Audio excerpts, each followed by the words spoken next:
I Archana Oinam. I English ki Ozan. Hello students of class 8. Today I am bringing you chapter number 6 from your English course book. And chapter number 6 is a poem. And the title of the poem is Truth by VIII. Ngasiti class 8 ki chapter number 6 tausi saireng maming na truth kawi and saireng iriba poetsina kabisina VIII ni. Now, before we move into the explanation of the poem, let us know a little bit about the poet. Let us know some few details about him. VIII was born on 4th January 1939. He started his career as an English teacher, and then later on he took up writing. He has published over 150 books, and the most interesting fact about VIII is that he always encourages young writers to write, to express their minds and to express their thoughts. Some famous books of VIII are The Emperor's New Clothes, which you have studied in class 7. It is included in your supplementary English textbook in class 7, The Emperor's New Clothes. Then Goldilocks and the Three Bears. These are all kids' stories which we had enjoyed in our young days. And another famous book from VIII is Rumpelstiltskin. We have a film based on this story also. It is rather very interesting. But today we have a poem from VIII, as we have seen that the title of the poem is Truth. Now let us read the poem and find out what VIII is trying to tell us through his poem, Truth. Let me now do a first reading of the poem, Truth. Hana saireng se mapumoy na pakisi, and then aduga akoy tapna explanation da laksi ko. Truth. Sticks and stones may break my bones, but words can also hurt me. Stones and sticks break only skin, while words are gauze that haunt me. Slant and curve the word swords fall, to pierce and stick inside me. Bats and bricks may ache through bones, but words can mortify me. Pain from words has left its scar on mind and heart that's tender. Cuts and bruises now have healed. It's words that I remember. By VIII. Now look at the beauty of the poem. Saireng si pagibada, saireng si da par aina pathokiba matamda nakoina karipoi. Now again I request my students of class 8 to please take out your textbook while listening to this session so that you get a good idea of what the poem is about while I was reading. So the poet talks about truth. Truth is the asumbangang. Truth means to speak the truth, isn't it? Something that is not, something that is not incorrect, something that is not wrong. We always need to speak the truth, and truth is the greatest virtue. Being truthful is very important. But is being true always necessary? Is it always good? How should we speak truth? Because truth can be bitter sometimes.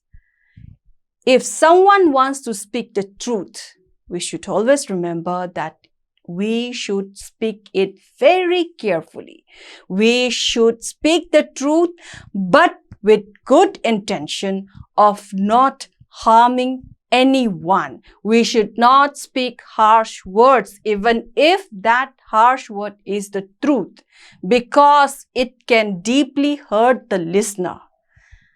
Saireng sida hari se kaino achumba ngang se haibaneba achumba chatpa muk phajaba magun leite miyoi bagi character ama semgat pada achumba ngang ba muk phajaba leite adubu achumba ne haidana miyoi bagi punsi manghan gadaba tariba biduda aina midu de amna sokadaba oiraga di madugi achumba du ngang khit ngang loidabani sini hairi se ko yariba makai achumba ngang si but adugi achumba nang ngangi ba achumba do midu ki mapunsi do manghalloidabani midu bu hurt tawroidabani maramdi nang ngangi ba achumba duna miyoi badugi punsi do adugi matik ka helakpa yaeba aduna akoina wa ngang ba matamda phana phajana achumba oiraga su madu akoina chekshin ngang gadabne. And what the poet is trying to give us a very beautiful message is, never ever use harsh words. Athiba wahai season naganu harsh haibadi akanba. We should not use harsh word. Be polite, be humble. And we have already seen in your earlier classes, chapter number 2, you have seen, chapter number 1 also you have seen, and in your class 6 also you have read a lot about being good, being on socialization also. And I think if you remember, there are some golden words which makes a character of a person. That is sorry, please, and thank you. So don't forget to say these 3 words. So these are words that will not hurt someone. Now let us move into the poem and see what the poet is trying to say. So in the first stanza, let us read the first stanza and find out what the poet wants to say. Sticks and stones may break my bones. Sticks and stones. Sticks and stone. It will surely, if I give you a blow with stick and stone, then surely you will be hurt. Physically, you will get hurt. But words can also hurt me. You will get physical injury if I beat you with a stick and stone. But not only sticks and stones will hurt, will give you, will make you painful. What else will give you pain? Words can also give you pain. It can hurt me. What hurts more than physical pain is the pain that you receive from harsh words. Chaina nungna tho maganda isa sokpa yaeba. Adu khaktang na isa se sohande ba. Kari amana su isa sohali. Athiba wahai haibana su wahai sina su akoi miyoy ba se sohale ba. Stones and sticks break only skin. Now, if I beat you with a stick or a stone, it will only break my skin. Means only physical pain, only outer appearance. You may get hurt here and there. But while words are God's that haunt me, but the harsh word that you use against me will haunt me forever. It will continue living with me forever. It will give me, it will make me mentally unstable. If you use me harsh word, it will give me that much pain that it will remain with me forever. So physical pain is one thing, and the pain that you receive from, but mental pain, or say pain that we receive from harsh words by someone, that is more painful. That is what the poet is trying to say. Chaina phuba kanbadi gahaktang hakchang dana bani wahaina ngangagat athiba wahaina ngangbadi putsi chupa isada palaga laigani aduga akoida dom tanaraga bhut tawna koitan tanaraga laigani haibani first stanza da haise ko. So in the first stanza, the poet speaks about the pain caused by weapons, sticks and stones. It can cause physical injuries. It may even break our bones. But far more hurting are the words, harsh words that haunts us or tortures us mentally.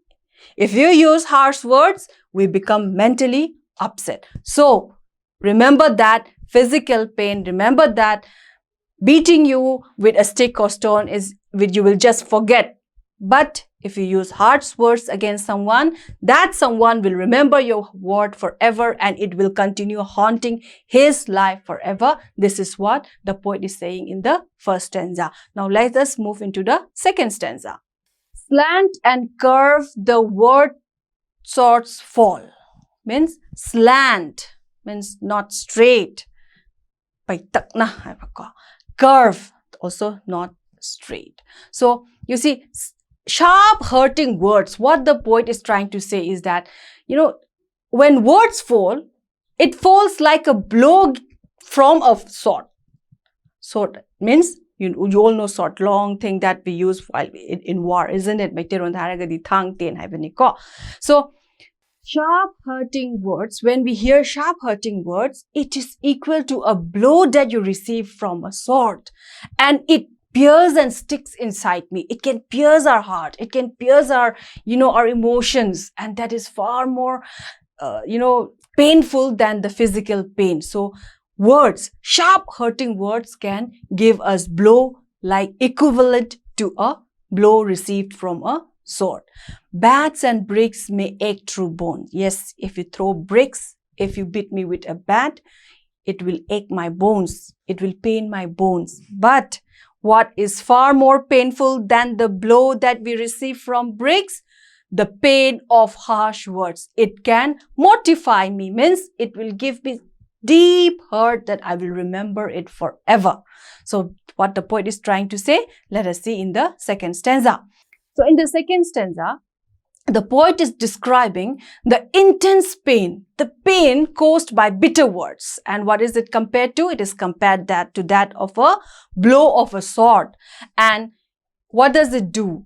It is so painful, the degree of the pain is so painful that it can pierce your heart. Pierce the hut kaina ba haiba the maiteron da hairadi ko hut kaina ba wahai na tharak pasidine hut kaina ba duga wahai ati ba wahai na thabasidi chik na nung na lang bagi thabdu na te thang asang ba thawbam na pain yan bado adu muk nai haibani ko. So the poet describes the intense pains caused by bitter words, and no doubt, objects like swords will injure our bodies deeply, but at the same time, angry and harsh words gives us more pain. Angry and harsh words gives us more pain and deep scar and deep hurt. So we have to be very careful while using words. Wahai sijanaba matamda akoi section na season patabani ko. So remember that harsh words can create an everlasting impact on the listener. So we have to be very, very careful.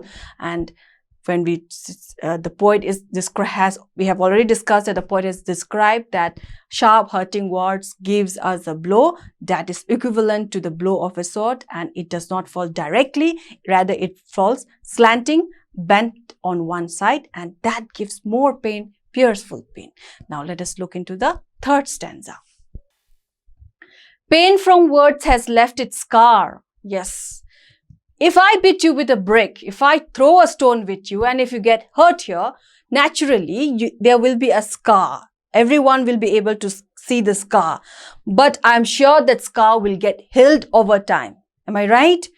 I know the nungama lang en khalasi. Or no koi masen punaba the nunglang na ren khalasi. Or no chaina kana ren khalasi. Sokpayay lai bakta. Sokpayay. Potkani. Ugani mayamna. But scar do kay dawni.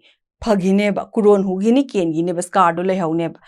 But what about the scar that you receive from harsh words? The scar that is caused here in our hearts. Ako gi thamoy da panba kaino dudi athiba wahai dugi phajadaba wahai dugi akoi da like ashokpa dudi thamoy da panba pot dudi kamdauba. It will remain there forever. Ako gi thamoy da dum palaga legani haibani ko. So let us see again. Pain from words has left its scar. Yes.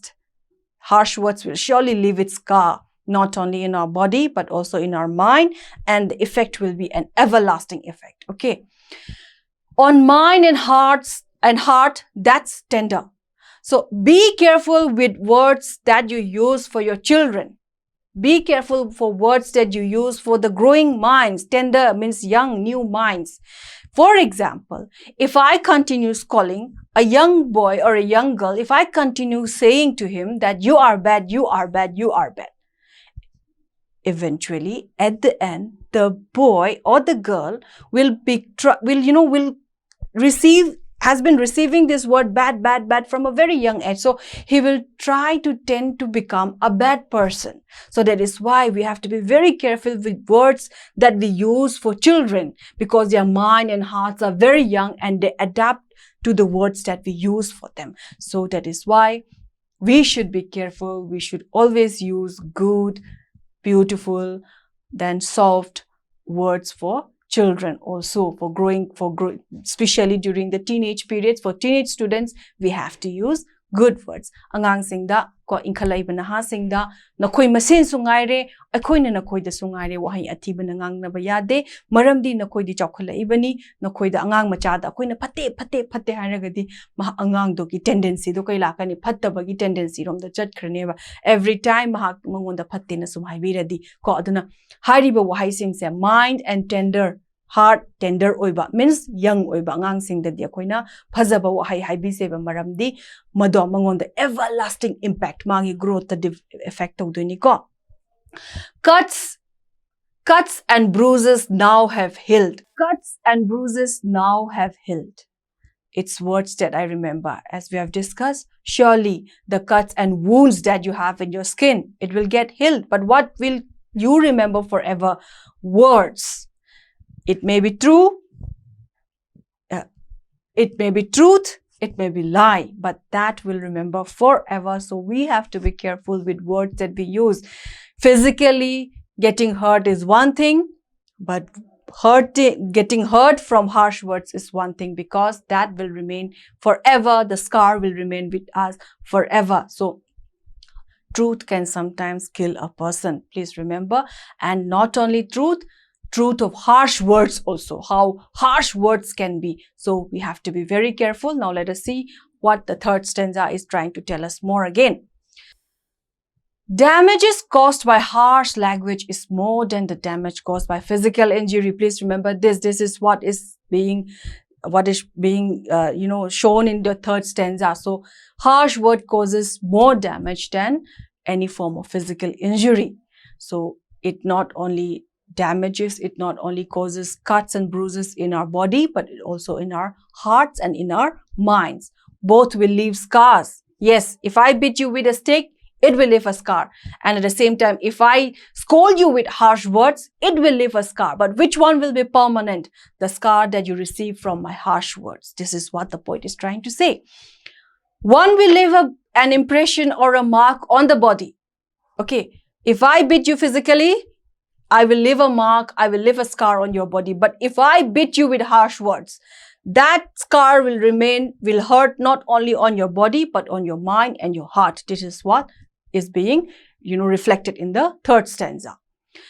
Scars on the body heal, as we have already discussed. Yes, scars on the body will get healed, but scars on the minds and hearts will not get hurt. It will remain forever, and it will leave a permanent mark on someone's life. So we have to be very careful with words that we use. So we have to be very careful with the words that we use. Even if you want to speak the truth, we have to use good words, humble words, soft words, not harsh words. We should remember that we are talking to someone. We are talking to young minds. We are talking to young hearts. And not only that, when you talk to your friends, do remember to use good words and truth. Yes, we should speak truth. We should practice honesty and truthfulness. But that doesn't mean that we have to harm someone. So the poet is trying to ask us to talk politely, as we have the 3 golden words: sorry, please, and thank you. We should not abuse others. Never use abusive language. Even if you are speaking the truth, you don't have the right to hurt someone with harsh words. Never ever use abusive languages, even if it is the truth. Speak the truth, but don't hurt someone. Be soft-spoken. This is what the poet is trying to say. Soft-spoken. It is one of the best quality. You have to be very soft-spoken. You don't lose yourself when you say sorry, or when you say please, or you don't say may, when you say may I. Do you lose yourself? No. Rather, you increase your quality. You increase your standard. So whatever we say, always remember, my dear students, whatever you say, whatever words you use, it may be a truth, it may be lie, but that is going to leave an everlasting impression on the listener. So please speak the truth, but when you speak the truth, remember not to use harsh words, and as far as possible, avoid abusive languages, avoid harsh words. And remember that when you are soft-spoken, when you speak politely to someone, surely you will also receive politeness and humility from the other person whom you are talking to. So this is what the poet is trying to tell us in the poem. I hope you have got a brief idea from your lesson, from your poem, The Truth. Do wait for other chapters that are coming up. Do listen to this session, and I hope you have had a very great time. Thank you.